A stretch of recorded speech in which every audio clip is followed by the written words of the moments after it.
जळगाव जामोद तालुक्यातील सातपुड्याच्या पायथ्याशी येत असलेले धानोरा महासिद्ध धरण हे वन विभागात येते।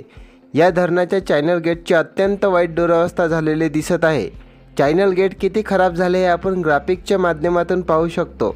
2022 मध्ये या गेटची रिपेअरिंग करण्यात आली होती। मागील वर्षी झालेल्या अतिवृष्टीमध्ये हे गेट आहे त्या स्थितीमध्ये पाहायला मिळत आहे। याकडे प्रशासनाचे कुठल्याच प्रकारचे लक्ष नाही। चॅनल गेट जर तुटले तर त्याचा परिणाम धरणाच्या भिंतीला देखील होऊ शकतो। प्रशासन हे कधी पण लोकांच्या जीवाशी खेळत असल्याचे चित्र पाहायला मिळत आहे। चॅनल गेटचा संपूर्ण अर्धा भाग तुटलेला आहे, तरी पाटबंधारे विभागाला जाग का येत नाही असा प्रश्न निर्माण झालेला आहे।